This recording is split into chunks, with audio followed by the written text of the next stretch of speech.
Chapitre 20. Vers le centre de la terre. Il tombait, ou peu s'en fallait.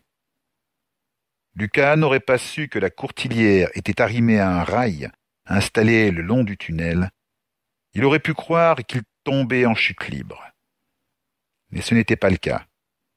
En témoignait leur vitesse de descente qui s'était stabilisée à environ 130 km à l'heure.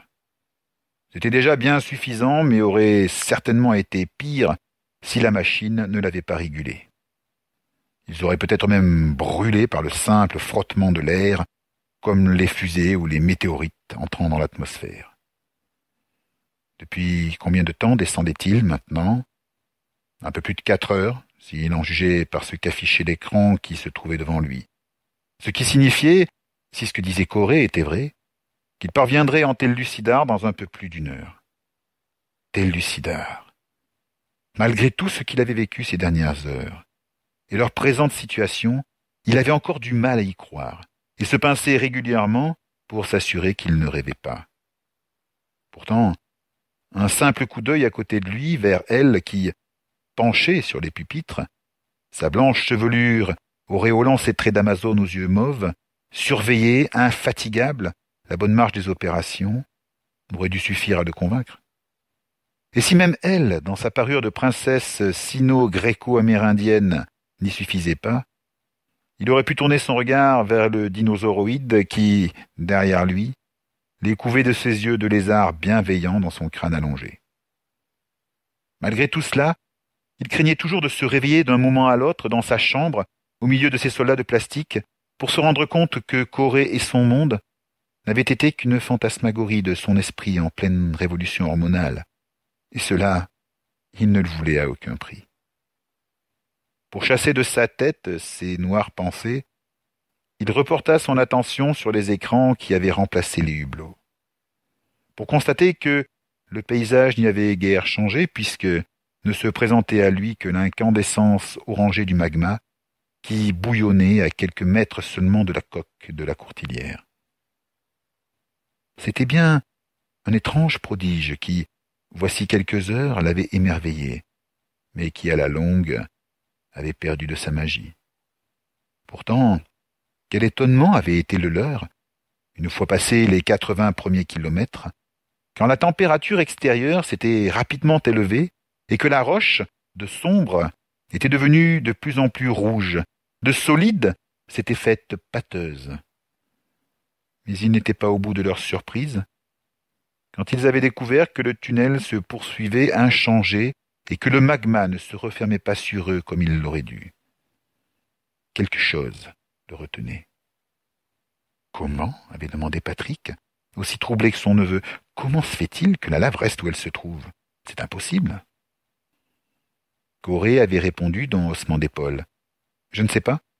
Je crois, d'après ce qu'on m'a dit, qu'il y a une sorte de barrière d'une matière qui ressemble à du verre, mais n'en est pas. C'est un peu vague, avait fait remarquer Lucas. Corée avait eu sa petite moue que le jeune homme trouvait irrésistible, pour finir par répondre. C'est tout ce que je sais.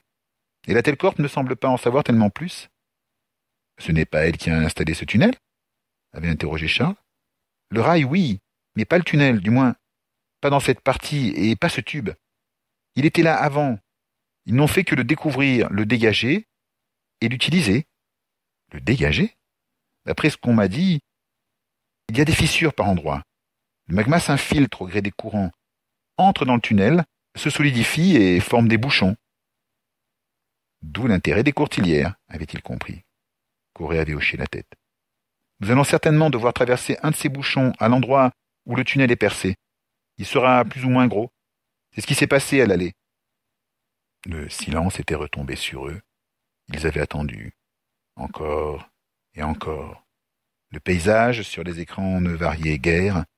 Masse compacte de roches portées à température de fusion, plus ou moins rouge, orange ou jaune suivant les endroits, dont les lents mouvements avaient quelque chose d'hypnotique, un peu comme ceux de ces lampes où les bulles de matière molle et colorée ne cessent de se déformer, de monter et de descendre.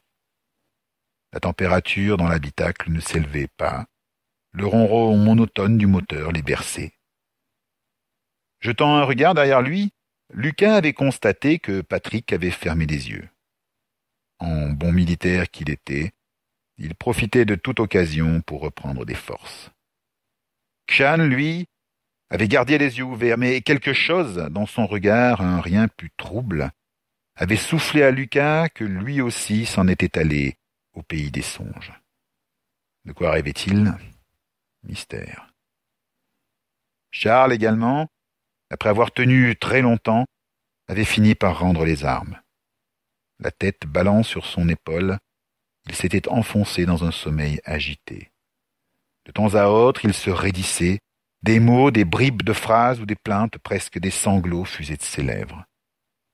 Lucas sentait chaque fois son cœur se serrer à la pensée de ce qu'avait pu vivre son ami auprès de cet homme tyrannique et froid qu'était Mikhaïl Kirov. Pour l'avoir vu aujourd'hui sous son vrai jour, il n'en concevait pour Charles que plus de pitié. Lui-même ne tenait éveillé qu'à grand-peine, et à plusieurs reprises, il avait manqué s'endormir. À sa décharge, il fallait avouer que les dernières 48 heures n'avaient pas été de tout repos, et qu'il n'avait dû totaliser, en tout, que 8 heures de sommeil. Il somnolait, les yeux à moitié fermés, regardant Corée entre ses cils. La jeune fille se mêlait à ses songes à tel point qu'il finissait par ne plus savoir si elle était réelle ou seulement le produit de son imagination.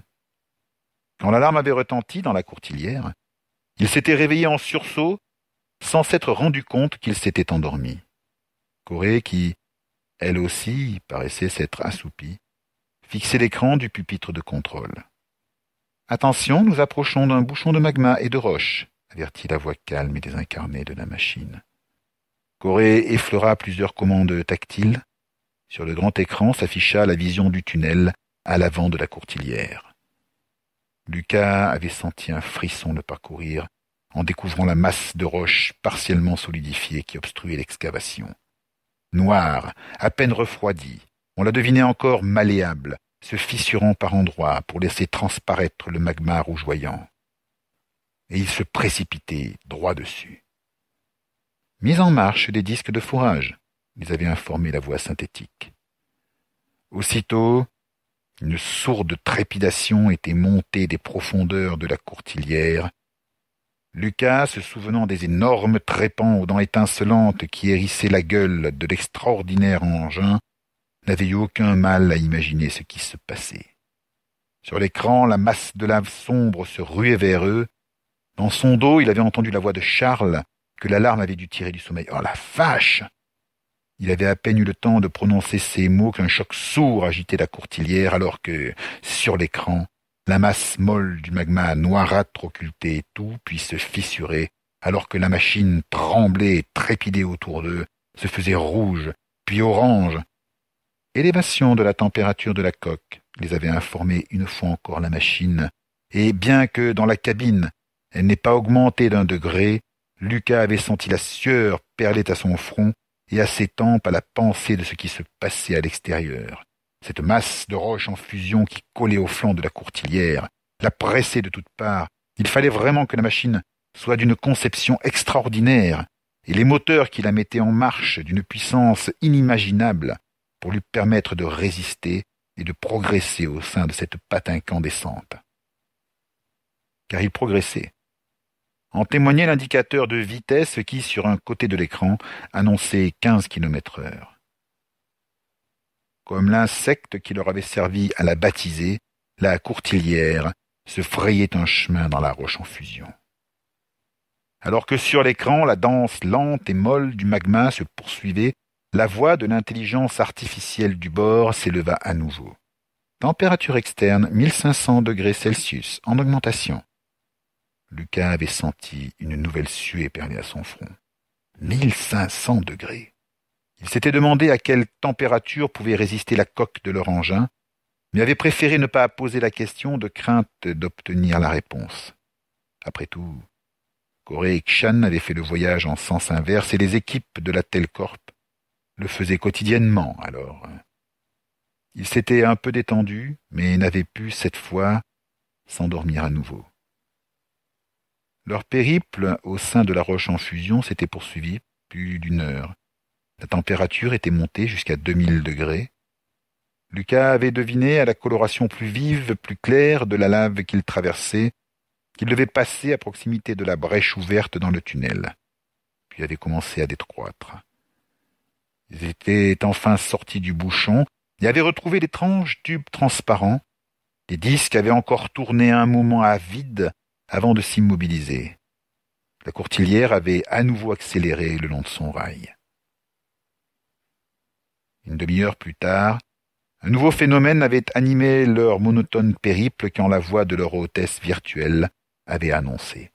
« Attention, nous atteindrons le point d'inversion de la gravité dans 5 minutes. Préparez-vous. » Le point d'inversion de la gravité, avait répété Lucas, en essayant de comprendre ce que voulait dire la machine. Si on acceptait que Tellucidar était un monde dont le sol se trouvait être la face intérieure de la Terre, il fallait que la gravité y soit inversée pour que les êtres puissent y vivre et y prospérer, ce qui signifiait que, contrairement à tout ce qu'affirmaient les livres de géologie et de géophysique, la gravité s'y exerçait dans l'autre sens. Mais comment cela était-il possible? Il en était encore à se demander comment une telle chose pouvait exister, quand ils étaient parvenus au point de basculement. Ça va faire bizarre, les prévint Corée. D'où euphémisme. Lucas avait soudain senti la force qui l'attirait vers le bas, celle qui pesait sur chacun de ses membres depuis son premier souffle, et à laquelle il ne prêtait même pas attention, se déplacer. Nom de... avait-il entendu Patrick marmonner. Chan lui avait fait pendant en sifflant. Décidément, je déteste ça. Et Lucas devait bien avouer que c'était étrange, et pas vraiment agréable, de sentir ses tripes, ses membres, ses pieds brusquement attirés vers le côté, puis vers le haut, non, vers le bas, un bas différent. Une fois encore, leur fauteuil avait basculé pour faire de nouveau face au nez de la courtilière qui ne descendait plus, mais bien au contraire montait vers la surface, ou du moins avait-il rectifié, vers quelque chose. Inversion de gravité achevée, s'était contenté d'annoncer la machine. C'était il y avait environ 1 heure. Depuis, il montait. Le magma autour d'eux, d'orange, était devenu rouge, puis lit de vin, et enfin noir. Quelques minutes plus tard, Lucas s'était rendu compte qu'il circulait à nouveau dans un puits de roche semblable à celui qui avait débuté leur voyage souterrain. Il s'y trouvait encore quand Corée, se tournant vers lui, annonça. « Nous ne sommes plus très loin maintenant, mais je vous préviens, l'arrivée risque d'être un peu mouvementée. » « Qu'est-ce que tu veux dire par mouvementée ?» lui demanda Lucas qui devinait derrière lui l'attention soudaine de Patrick. « Eh bien, répondit aussitôt Corée, nous ne pouvons pas sortir par le tunnel principal, où nous arriverions directement dans la gare des Courtilières et... » Patrick acheva pour elle. « Et je suppose qu'ils ont prévu un joli comité d'accueil. » Corée acquiesça d'un hochement de tête. « Nous allons devoir faire ce que j'ai fait pour arriver chez vous. »« C'est-à-dire » interrogea Lucas. « Quitter le tunnel principal et forer un accès pour déboucher ailleurs, dans la jungle, en dehors de Panchir, pour nous laisser le temps d'abandonner cet appareil et de disparaître avant qu'il nous retrouve. » Patrick approuva. « Sage précaution. Et quand allons-nous devoir faire ça ? » « Nous avons encore un peu de temps, répondit Corée en consultant son écran. À peine avait-elle prononcé ces mots que la voix synthétique, que Lucas commençait à détester, s'élevait à nouveau. Alerte. Objet étranger remontant le tunnel dans notre direction. Distance 6 km. Impact estimé dans 5 minutes. Corée se pencha aussitôt sur le pupitre de contrôle et pianota sur l'écran, faisant apparaître une suite de menus. Enfin, un plan luminescent se superposa à l'image du tunnel, sur lequel les autres occupants de la cabine se repérèrent immédiatement, en particulier la forme rouge et simplifiée de leur courtilière. Plus haut, plus loin, un second objet, plus trapu, plus petit, vaguement oblong, qui évoquait à Lucas des idées déplaisantes et explosives, remontait l'excavation à vive allure dans leur direction. « Oh non, gémit Corée, non !»« C'est bien ce que je pense ?» demanda Patrick, penché en avant pour mieux déchiffrer ce qui se trouvait sur l'écran. Un drone de nettoyage. La Telcorp s'en sert quand le couloir a été obstrué par le magma. Enfin, c'est ce qu'on m'a dit. Il dégage des tunnels, des débris et des bouchons comme celui que nous avons traversé. Et il fait ça comment? Demanda Lucas qui se doutait déjà que la réponse n'allait pas lui plaire. Objet étranger identifié. Drone de nettoyage de type 4 à charge sismique. Distance 3,5 km, impact estimé dans 3 minutes. Il avait sa réponse. Même s'il ignorait ce que pouvait être une charge sismique, il se doutait qu'il vaudrait mieux ne pas être dans les parages quand elle exploserait. C'est impossible, s'emporta Corée. Jamais il ne lancerait un tel engin pour faire exploser un bouchon de magma alors qu'une courtilière se trouve dans... Le sens de ces mots s'imposa à elle alors même qu'elle les prononçait. Patrick résuma simplement. Ce n'est pas pour faire exploser un bouchon de magma qu'ils ont envoyé celui-là. Ce fut au tour de Charles de protester. Non! Mon père est peut-être un salaud et un tyran, mais jamais il n'aurait donné l'ordre de me tuer. Une fois encore, Patrick rétorqua. C'est pas ton père qui dirige la Telcorp, gamin. Rien ne dit que c'est lui qui a donné l'ordre de tirer cette bombe. Danger, impact avec le drone de nettoyage dans 2 minutes. Les chances de survie sont évaluées à 3%. J'adore les statistiques, éclata Patrick. Accrochez-vous, leur cria Corée qui, son beau visage d'Amazone tatoué et figé en un masque de détermination et de colère, pianota frénétiquement sur l'écran, saisit le joystick, le manœuvra vers la droite et appuya sur un bouton en saillie. Aussitôt, le ronronnement qui les avait environnés lors de leur traversée du magma reprit, de plus en plus fort, de plus en plus haut. Lucas comprit que c'étaient les trépans et les disques rotatifs qui se remettaient en route, puis montaient en régime de plus en plus fort. Bientôt, toute la courtilière fut animée d'une sourde trépidation. Lucas pouvait presque sentir autour d'eux la formidable puissance de la machine. Corée pianota une nouvelle fois sur l'écran, affichant une série de menus, de sous-menus, avant de trouver celui qu'elle cherchait, et valida une des réponses. « Voulez-vous vraiment désengager la navette ?» Corée valida, sous le regard de ses compagnons, qui se demandaient bien ce que voulait dire la voix désincarnée de la machine. Les mâchoires de la courtilière mordirent la roche. Lucas, sur l'écran avant, put voir les débris de pierre déchiquetés, concassés, pulvérisés, exploser et voler dans toutes les directions. La courtilière progressait à vitesse réduite, bien sûr, mais elle s'enfonçait en oblique dans la paroi, s'éloignant de seconde en seconde du tunnel principal et de ce qui se ruait vers eux. Drone de nettoyage à 1 km, trajectoire d'échappement programmée. Vite, vite, scandait Corée en poussant le joystick en bout de course sans plus de résultat. Drone de nettoyage à 800 mètres, les chances de survie sont évaluées à 17%. Oui, oui, on a compris, maugréa Patrick, les mains serrées sur les accoudoirs de son fauteuil à s'en blanchir les phalanges. La courtilière vibrait et tremblait de toute sa structure dans son combat titanesque contre la roche. Elle progressait à bonne vitesse, mais pas encore assez. Drone de nettoyage à 500 mètres, chance de survie évaluée à... La ferme! Hurlèrent en même temps Patrick et Lucas. Ils s'étaient enfoncés de plus de 100 mètres dans la roche et poursuivaient leur progression, mais Lucas était bien conscient que ça ne suffirait pas à les mettre hors du rayon d'accès de la bombe, que les responsables de la Telcorp, qu'il s'agisse de Michael ou d'un autre, comme préférait le croire Charles, leur avaient envoyé. Corée pianota une fois encore sur l'écran tactile. L'affichage principal présenta une nouvelle vue du couloir que Lucas comprit aussitôt être celle des caméras arrière. Ils assisteraient à leur destruction aux premières loges. Détection d'ignition. Ces derniers mots étaient inutiles. La secousse sourde, profonde, qui frappa la courtilière avec une telle force que Lucas crut qu'elle allait se disloquer, était suffisante en elle-même. Mais ce n'était rien, comparé à ce qu'il vit sur l'écran remonter le tunnel étroit qu'il venait de forer à une vitesse ahurissante, une nuée ardente, bouillonnante, une sphère de gaz en fusion qui se ruait vers eux pour les engloutir, les consumer. Elle obstrua tout, les avala. Il y eut une nouvelle secousse, pire encore que toutes celles qui avaient précédé, qui frappa la courtilière avec une puissance dévastatrice dans le grincement et les gémissements plaintifs du métal supplicié. Dans la grande structure, quelque chose lâcha. Intégrité de la coque compromise, perte de... commença la voix imperturbable juste avant qu'un pupitre n'explose dans une gerbe d'étincelles et que les écrans ne s'assombrissent, forçant Corée à se rejeter en arrière. Nom de... jura Patrick. Les lumières clignotèrent et s'éteignirent. Les ténèbres, des ténèbres infinies, se refermèrent sur eux.